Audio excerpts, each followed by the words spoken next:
नमस्ते अस्तु आयते नमो अस्तु परायते नमस्ते प्राणतिष्ठत आसीनायोतते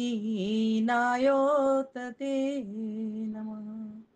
ॐ शन्नो मित्रः शं वरुणः शन्नो भवत्वर्यमा शन्न इन्द्रो बृहस्पतिः शन्नो विष्णुरुक्रमः। ॐ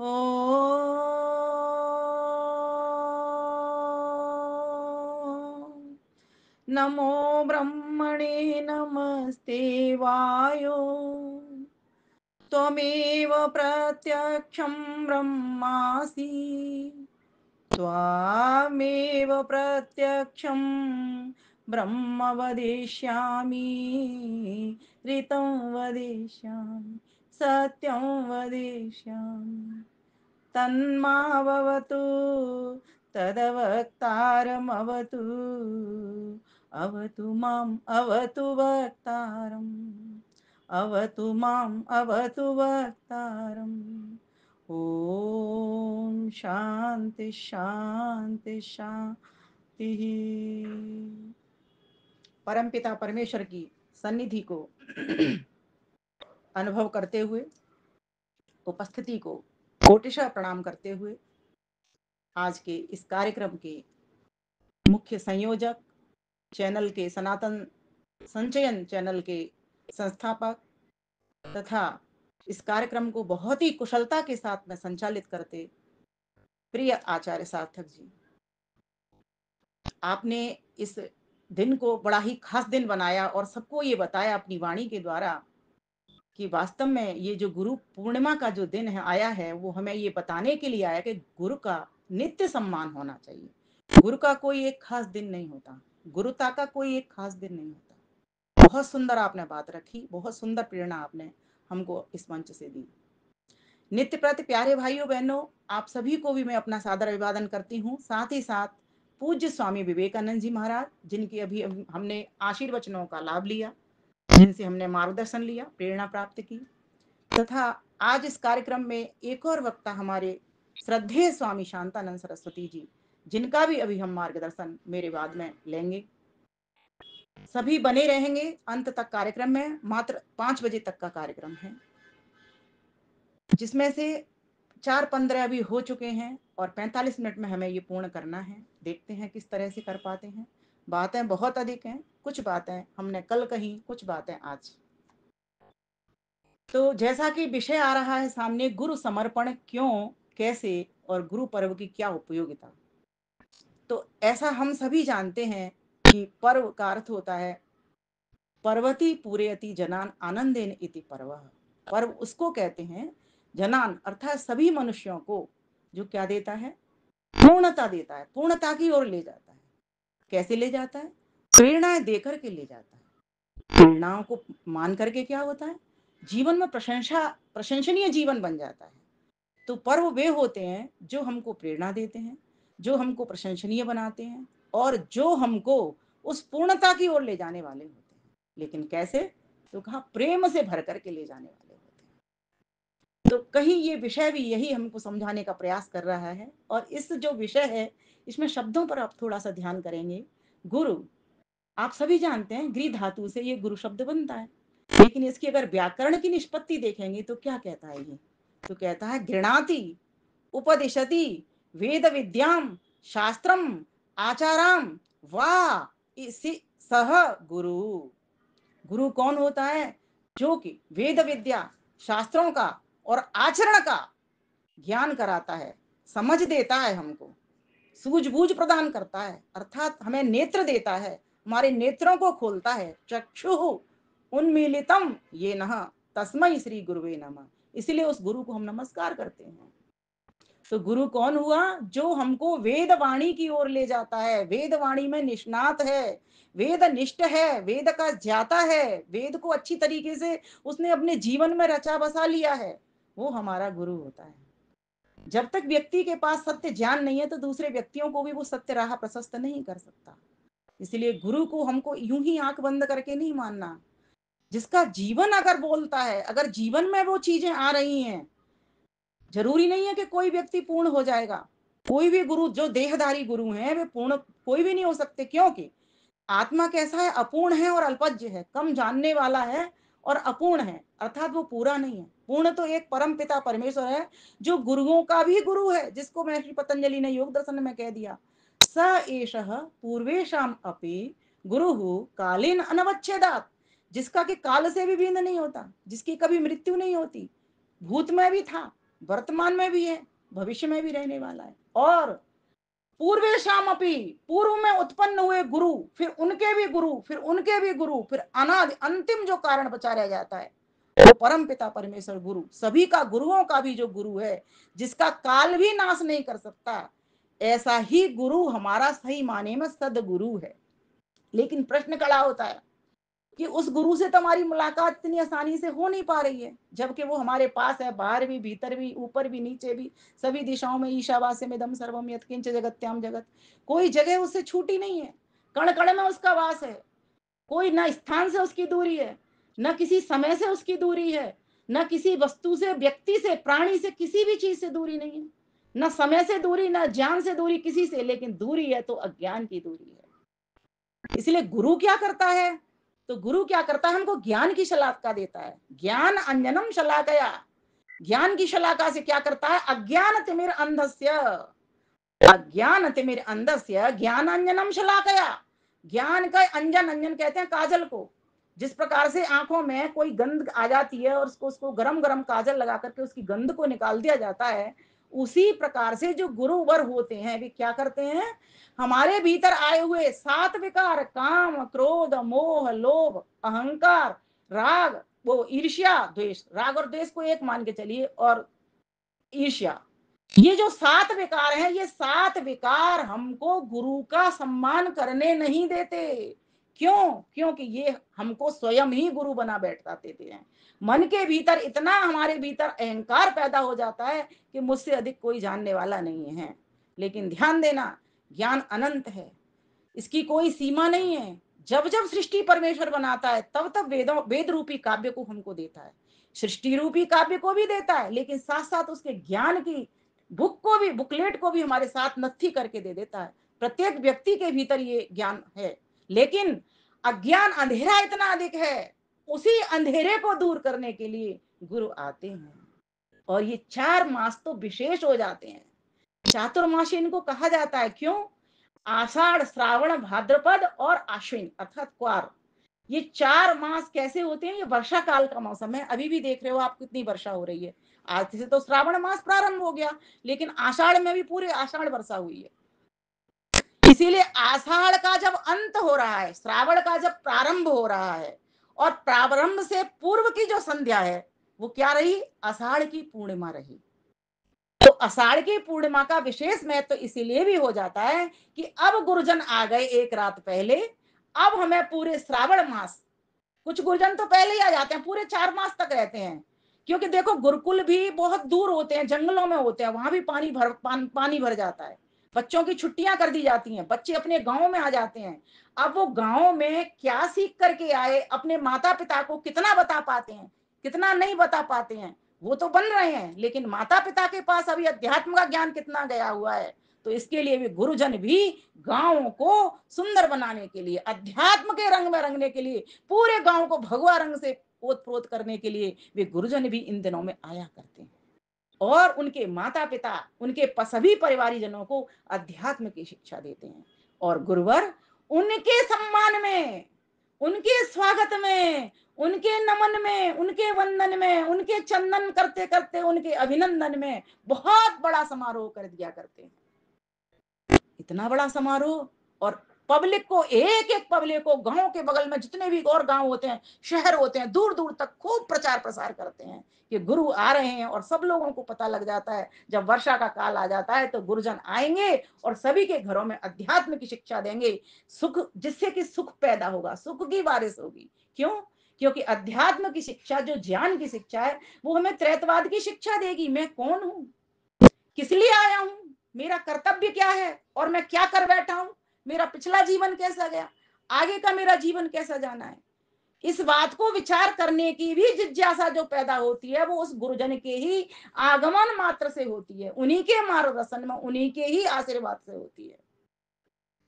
और जब वो गुरुजन आ जाते हैं, जब बड़ा समारोह हो जाता है, तो बाहर की भी जो पब्लिक इकट्ठा होती है, वे सभी अपने गुरुजन को सुनते हैं। इसलिए गुरुओं का बहुत अधिक महत्व हमारे जीवन में बढ़ जाता है।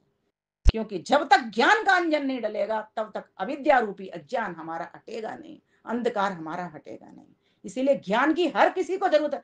और सिर्फ अध्यात्म के लिए नहीं, ज्ञान की, सूझबूझ की, जानकारी की तो हर क्षेत्र में जरूरत है।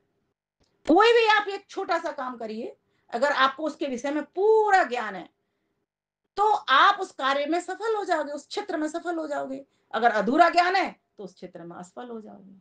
तो गुरु की, टीचर की, शिक्षक की हर जगह पर जरूरत पड़ती है। इसीलिए उसकी महत्ता बहुत अधिक बढ़ जाती है कि बिना ज्ञान के हम कर्म उल्टा सीधा करेंगे, भ्रमित हो जाएंगे, पाखंडों में घुस घुस जाएंगे, हमारा जीवन का स्वाहा हो जाएगा। हम कल्याण की राह के लिए मनुष्य के चोले में आए हैं। ये हम सार्थक मनुष्य का चोला नहीं कर पाएंगे जब तक हम हमारे भीतर विद्या नहीं आएगी, विद्या के रंग से हम नहीं भरेंगे तब तक। जब तक हमारा जीवन नहीं बनेगा, तब तक हमारा कुछ नहीं होगा। तो जीवन बनाने के लिए कहते हैं ना, गुरु कुमार शिष्य कुंभ है, गड़गड़ काढ़े खोट, और अंतर हाथ सहार दे, बाहर मारे चोट कबीरा, बाहर मारे चोट। गुरु कौन है? कुम्हार है। और शिष्य कौन है? घड़ा है, बनता हुआ घड़ा है, कच्ची मिट्टी है, उसको मूर्त रूप देना है, उसको आकार देना है। कैसे आकार दिया जाएगा? एक तो मिट्टी को आप लगाते जाइए पानी में लगा करके, ये आकार नहीं आएगा। आकार कब आएगा? जब भीतर एक प्रेम का हाथ लगा लेगा, मुलायम हाथ लगा लेगा, और बाहर से ठक ठक ठक दबाएगा और पूरे घड़े का निर्माण जैसे कुम्हार कर देता है, ऐसे गुरुजन भी अंतर हाथ लगाएंगे, अंतर से शिष्य को प्यार करेंगे। अभी हो क्या रहा है, गुरुजी अगर कुछ कहते हैं हमें खराब लग जाता है, खराब नहीं लगना हमको। उनकी डांट में सही मायने में प्यार छुपा हुआ है। लेकिन पता है क्या होता है, हम एक इंसान होने के नाते हमसे भूलें होती रहती हैं। जब गुरु डांटते हैं, गुरु तो अकेले, गुरुजन तो वे गुरु नहीं है सिर्फ अध्यात्म के, हमारे गुरुजन तो हमारे माता पिता भी हैं। वे भी हमको कोई अच्छी बात कहते हैं तो वो भी हमको खराब लग जाती है। लेकिन एक लंबे टाइम के बाद हमको लगता है, तब समझ पूरी आती है, तब लगता है कि अरे, उनकी डांट में तो हमारा भला था, वे तो हमारे कल्याण की बात करते थे। तब फिर हमको कोई खराब नहीं लगता। तो गुरु जो आते हैं वो क्या करते हैं? ज्ञान की शलाई लेकर के आते हैं, अज्ञान के तिमिर को नाश करने के लिए आते हैं। इस प्रकार से गुरु को देखें कि क्या हमारा कल्याण हो रहा है। गुरु की पहचान कैसे करें? समर्पण तो तब करेंगे ना, पहले गुरु बना लेंगे। क्योंकि देहदारी गुरु सभी को चाहिए, नैया सभी को चाहिए। मंजिल तक पहुंचने की आप डायरेक्ट नहीं पहुंच सकते। भाई किसी के पास वेद का ज्ञान है, किसी के पास नहीं है, तो क्या करना पड़ेगा? कोई जो वेदज्ञ हैं उनके पास बैठना पड़ेगा। जिसके पास वेद का ज्ञान है, सत्य शास्त्रों का ज्ञान है, गीता का ज्ञान है, रामायण का ज्ञान है, महाभारत का ज्ञान है, जितने उपनिषदों का ज्ञान है, दर्शनों का ज्ञान है, उनके पास बैठना पड़ेगा। उनसे बैठ करके वो ज्ञान लेना पड़ेगा। ज्ञान लेंगे तब अपने जीवन को बनाएंगे, तब तो हमारा कल्याण होगा। तो ये सब करने के लिए गुरु कैसा हो, इसकी परीक्षा भी करनी पड़ेगी। तो गुरु में सबसे पहली परीक्षा यही है, क्या वो वेदज्ञ है? क्या वो वेदनिष्ठ है? क्या वो वेद के अनुसार अपने जीवन को बना रहा है? क्या वो राग द्वेष से छूट गया है? क्या उसमें से लोकेशना, पुत्रेशना, वित्तेशना उसकी चली गई हैं? सारी रेशनाएं उसकी समाप्त हो गई हैं? ध्यान देना, लोकेशना फिर भी व्यक्ति छोड़ सकता है, वित्तेशना भी छोड़ सकता है, नहीं, पुत्रेशना भी छोड़ सकता है, लोकेशना भी, पुत्रेशना भी छोड़ सकता है, वित्तेशना अर्थात धन की इच्छा भी छोड़ सकता है, पुत्र की इच्छा भी छोड़ सकता है, धन की इच्छा भी छोड़ सकता है। लेकिन लोक की इच्छा अर्थात मान की, सम्मान की और नाम की, ये इच्छाएं किसी की भी आज तक नहीं छूटी। स्वामी श्रद्धानंद ने से भी ये बात पूछी गई, उन्होंने भी सीधा कह दिया, भाई अभी मेरी लोक की इच्छा तो नहीं छूटी, अर्थात नाम की, प्रसिद्धि की इच्छा तो, यश की इच्छा तो किसी की भी नहीं छूटती। मैं सर्वश्रेष्ठ कहलाऊं, मैं सबसे अच्छा कहलाऊं, भावना बुरी नहीं है। लेकिन मैं ही सर्वश्रेष्ठ कहलाऊं, मैं ही ज्ञानी कहलाऊं, मैं ही दानी कहलाऊं, मैं ही समाज सेवी कहलाऊं, मैं ही सच्चा सेवक कहलाऊं, मुझे ही सब लोग पसंद करें, भई क्यों? और लोगों को आगे आने दो और वो लोगों को आगे लाओ। प्रेम करो सारे संसार से। कोई तुमसे बढ़ रहा है उससे ईर्ष्या मत करो। तो गुरु की परीक्षा क्या है? गुरु उसी को बनाना। क्या कहीं इसमें भेदभाव तो नहीं है? जैसे गुरु द्रोणाचार्य ने एकलव्य के साथ कर दिया था। ठीक नहीं था वो। आज देखो आज उनकी किस तरह से उनका अपमान हो रहा है, इसीलिए हो रहा है। लेकिन अगर वो उसको भी पढ़ाते, शूद्र कह करके उसको नहीं रोकते, और तब तो वर्ण व्यवस्था थी, क्यों उसको इतने हल्के में ले लिया? इसीलिए ऐसे जो राग द्वेष से ग्रसित होने वाले हैं, ये भी हमारे इनसे एक विद्या तो ले सकते हैं। जिस गुरु के पास जो एक विद्या है वो ले लेंगे। भौतिक विषय के हमारे टीचर हुए, कोई मैथ पढ़ाता था, कोई केमिस्ट्री पढ़ाता था, कोई फिजिक्स पढ़ाता था, कोई हिंदी पढ़ाता था, कोई इकोनॉमिक्स पढ़ाता था, तो कोई हिस्ट्री पढ़ाता था, तो कोई सोशियोलॉजी पढ़ाता था, कोई भी कोई विषय पढ़ाता था, तो हमने लिए उनसे। लेकिन यहां बात चल रही है कि गुरु किसको बनाएं और किस बात के लिए चल रही है, जीवन के कल्याण की बात की चल रही है। हम बहुत आसानी से कह देते हैं हमारे ये भी गुरु है, ये भी गुरु है। हम नदी से भी सीखते हैं, हम पहाड़ों से भी सीख लेते हैं, हम वृक्षों से भी सीख लेते हैं, चींटी से भी सीख लेते हैं। सीख तो सबसे लेते हैं, लेकिन एक एक गुण सीख लेते हैं, दो दो गुण सीख लेंगे, तीन तीन गुण सीख लेंगे। लेकिन जीवन के गुण, जिनसे जीवन की नैया पार लगने वाली है, वे गुण के लिए तो कोई एक देहधारी, वो भी मनुष्य के देहधारी जब आएगा व्यक्ति, तब जाकर के हमें सीखना पड़ेगा। तो बताइए कितनी अधिक महत्ता उपयोगिता हो जाती है। और आज वर्तमान में तो बहुत अधिक उपयोगिता है गुरुजनों की। इसी प्राचीन परंपरा को, संस्कृति को स्थापित करने के लिए आर्य समाज और आर्य गुरुकुल बहुत बड़ा कार्य कर रहा है। और गुरु पूर्णिमा का पर्व तो हर संगठन मना रहा है, सब लोग मना रहे हैं। लेकिन कहना यह है कि गुरु को भी पहले कहते हैं ना, पानी पियो छान के और गुरु करो जान के। हमेशा देख लो कि इस व्यक्ति के भीतर राग द्वेष तो नहीं है, ये व्यक्ति कहीं ऐसा तो नहीं करता, अन्याय तो नहीं करता, किसी को ज्यादा पढ़ाता हो या किसी को ज्यादा विद्या देता हो, किसी को कम देता हो, क्या इसके जीवन में समानता आ रही है? इस तरह से गुरु को परखो। और परखने में अब आप तो कहोगे कि हम कौन होते हैं परखने वाले? नहीं, ईश्वर ने सत्य असत्य की पहचान हर एक व्यक्ति को दी हुई है। प्रत्येक व्यक्ति का आत्मा जानता है सत्य क्या है असत्य क्या है। वो एक अलग बात है। हम इंद्रियों के दास हुए, इस इंद्र की पहली आवाज को, प्रथम आवाज को, जिसको कि आकाशवाणी कहा जाता है, हृदय की वाणी कहा जाता है, उसको हम दबा देते हैं। क्यों? क्योंकि हमें भोगों के भोग भोग करके इन इंद्रियों के दास हो गए। हम अपने अपने इंद्रपन को, अपने हंसपन को, अपने विवेकपन को भूल गए। इसीलिए तो हमें क्या करना पड़ेगा? इसी विद्या को लाने के लिए, इसी ज्ञान को लाने के लिए, इसी सूझबूझ से भरने के लिए हमें गुरु की शरण लेनी पड़ेगी। और कौन से गुरु की लेनी पड़ेगी? जो मैंने कहा कि वेद विद्याम शास्त्रम आचारम, जो आचरण की भी शिक्षा दे रहा है। आज हम कोई भी शिक्षा ले लेंगे, लेकिन गुरुओं का जीवन जाकर के जब हमें पता लगता है, तो बहुत सारे दोष होते हैं। ऐसे गुरु का प्रभाव भी नहीं जाता। प्रभाव उन्हीं गुरुजनों के जाते हैं जिनके भीतर ये सारी बातें जो वो बोलता है, वो उसके भीतर अपने जीवन के भीतर आती हैं। इसलिए गुरु को ये भी देख लो, उसको क्रोध आता है कि नहीं, उसके भीतर विकार क्रोध मोह है क्या, या कम है या कितनी मात्रा में? थोड़ी थोड़ा तो सबके भीतर होगा ही होगा, जब तक कि उसकी अविद्या पूरी नष्ट नहीं हुई है।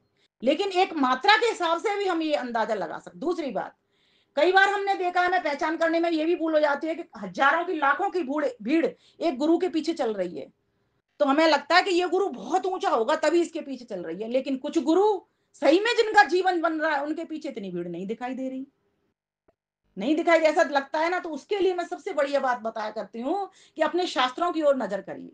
शास्त्रों से बढ़कर के कोई गुरु नहीं। अब यहां भी एक समझ चाहिए कि शास्त्र हमको किसको शास्त्र सही माने।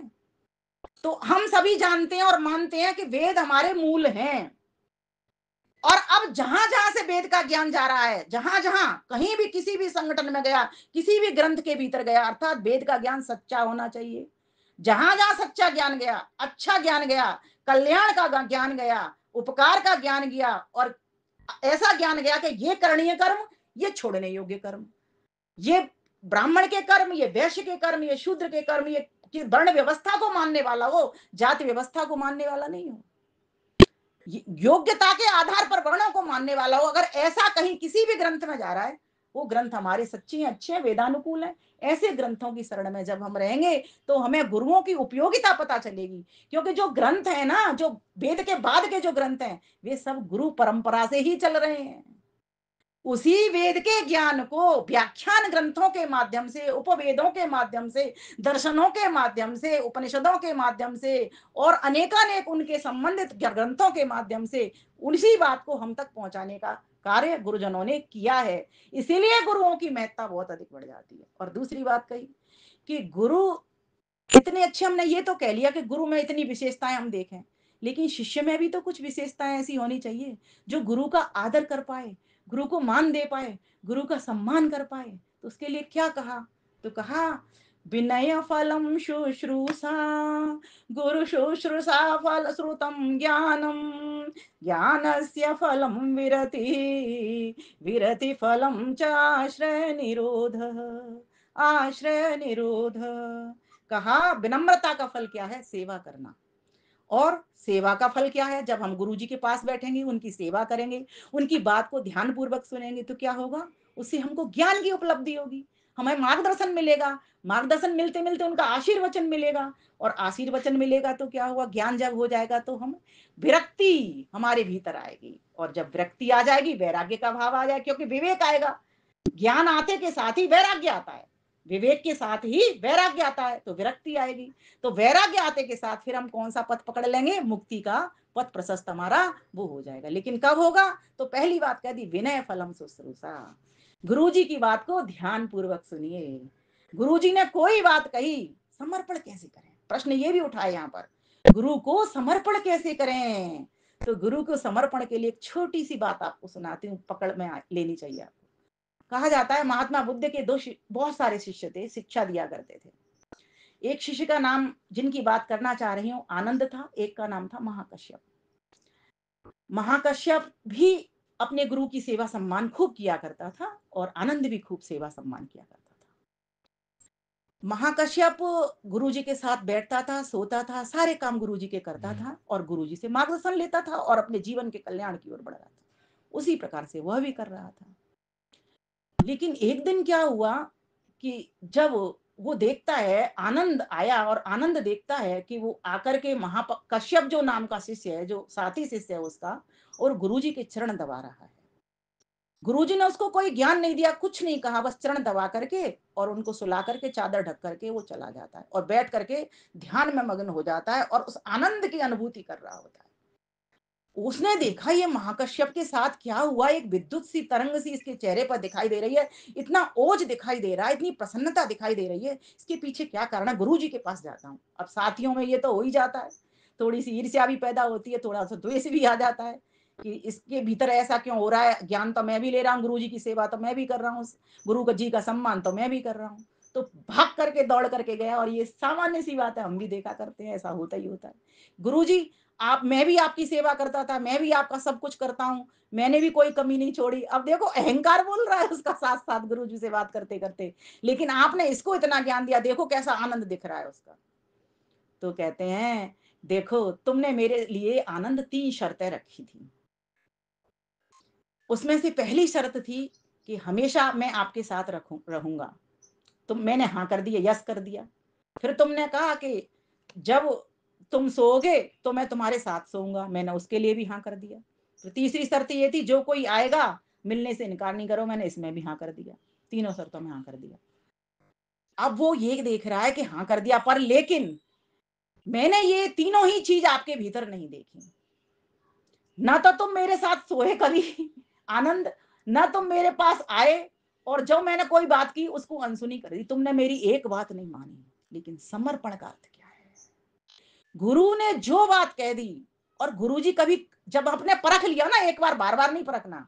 या तो उसको परखते वक्त आपकी भूल हो रही है, कहीं किसी और से परखवा लो, पर एक बार अगर आपने गुरु बना लिया और आपका कल्याण का मार्ग प्रशस्त हो रहा है इस गुरु के कारण, फिर बार बार परखने की उसको आवश्यकता नहीं है।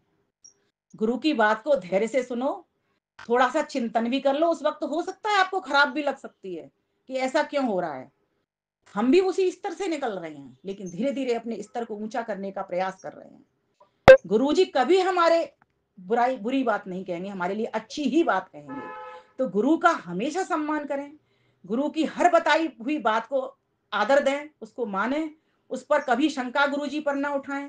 गुरुजी डांट करें तो उसमें अपना सौभाग्य समझें कि कोई मेरे हित की ही बात इन्होंने कही है, खूब उनके साथ प्रेम रखें। गुरु से मिलना सच बताऊँ मैं बहुत मुश्किल काम है। जिसको गुरु मिल गया उसी का ही भाग्य संवरता है, उसी को ही प्रभु की प्राप्ति होती है। दुनिया भर में बहुत सारे गुरु होंगे, बहुत सारे शिष्य होंगे, लेकिन जिसको सद्गुरु मिल गए, सच्चे गुरु जिसको मिल गए, उसका तो बेड़ा पार ही हो जाता है। तो आइए थोड़ी-सी पंक्ति गुनगुना करके, क्योंकि समय बहुत हो गया है, स्वामी शांतानंद जी आ चुके हैं, इसलिए मैं बहुत अधिक नहीं कहूँगी, पर समर्पण का अर्थ गीता में बहुत सुंदर बता दिया। यत् करोषि यदश्नासि, यत् जुहोसि ददासि यत्, यत् तपस्यसि कौन्तेय तत् कुरुष्व मदर्पणम्। हे अर्जुन, अर्जुन के कौन बन रहे हैं सारथी? गुरु कौन है? कृष्ण और अर्जुन के गुरु हैं। सारथी किस चीज के सारथी हैं? क्या वो रथ चला रहे हैं इसलिए सारथी हैं? ना, वो इस पिंड रूपी रथ को चला रहे हैं। इस पिंड के रथ को चलाना सिखा रहे हैं उसको। ये जीवन का कल्याण कैसे होगा? उठ, शोक से ऊपर उठ।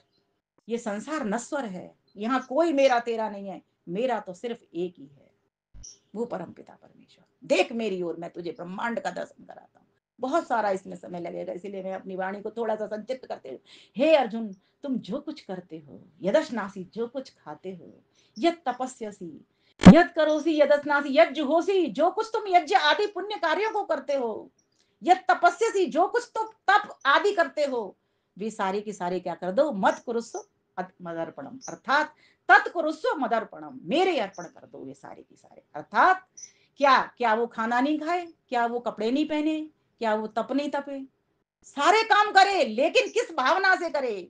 ये सब कुछ, सारी संपत्ति मेरी नहीं है, सब ईश्वर की है। और गुरुजी मुझे सिखा रहे हैं इस ईश्वर की संपत्ति को किस तरीके से तुझे भोगना, कितना तुझे भोगना और कितना लोगों को खिलाना, कितना तुझे खाना, कितना तुझे पहनना, कितना तुझे काम करना, ये सब मुझे गुरुजी मेरे सिखा रहे हैं। तो गुरु के प्रति हमेशा, जैसे हम ईश्वर के प्रति आत्मसमर्पण करते रहते हैं, यज्ञ करते हैं, यज्ञ का मतलब क्या, द्रव्य यज्ञ करते हैं, आत्म यज्ञ करते हैं, द्रव्य सामग्री से करते हैं, आत्म यज्ञ अपनी आत्मा के भीतर करते हैं, आत्मा को परमात्मा से मिलाने का कार्य करते हैं। तो तब परमात्मा की बात मानेंगे, परमात्मा का सम्मान करेंगे, सत्कार करेंगे, तब तो हमारा कल्याण होगा, तब तो आत्मसमर्पण माना जाएगा।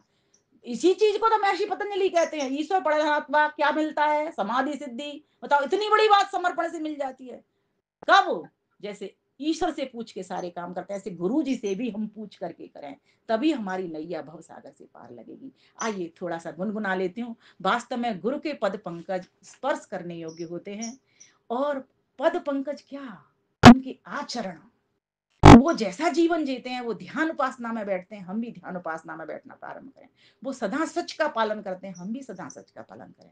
जैसा जैसा जीवन जीने का तरीका बताते हैं, वैसे वैसे हम करें। आइए थोड़ा सा स्वरचित पंक्तियों से गुनगुना लेते हैं।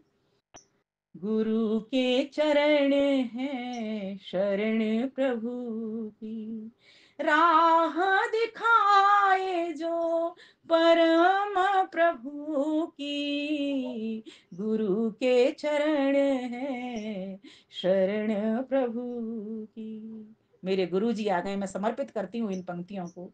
गुरु बिन ज्ञान नहीं होता है, गुरु बिन ध्यान नहीं होता है, गुरु के बिना ना समाधि प्रभु की, गुरु के चरण है शरण प्रभु की।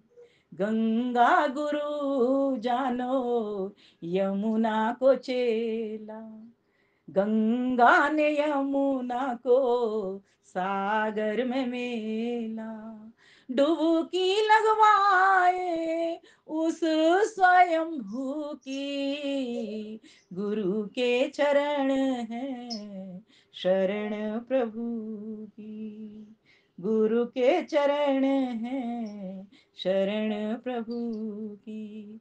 हरि ने हमको जन्म दिलाया, गुरु ने दीपक ज्ञान न बताया, गुरु ने दीपक ज्ञान जलाया, वर्णी न जाए महिमा गुरु की, गुरु के चरण है शरण प्रभु की। शरण प्रभु की, शरण प्रभु की। परम पिता परमेश्वर सबसे बड़ा गुरुओं के गुरु को नमस्कार करते हुए, अपने गुरुजी को नमस्कार करते हुए एवं समस्त जितने भी माता पिता आचार्य जितने भी संसार की वस्तुएं, जिन मेरे बच्चे पति जिन जिन से राष्ट्र समाज घर परिवार अपना पिंड स्वयं का अपनी आत्मा सबसे सीखते हुए सभी गुरुओं को एक साथ नमन करती हूँ। और भाई सार्थक जी, आचार्य सार्थक जी, आपको विशेष धन्यवाद आशीर्वाद देती हूँ इतना सुंदर प्रोग्राम आयोजित करने के लिए। बहुत बहुत धन्यवाद। परमेश्वर आपका कल्याण करेंगे। बहुत बहुत आपके लिए धन्यवाद नमन। और स्वामी जी प्रस्तुत प्रधान पधार चुके हैं, स्वामी जी को भी नमस्ते कहती हूँ, धन्यवाद करती हूँ, अपनी वाणी को विराम करती हूँ। बहुत सुंदर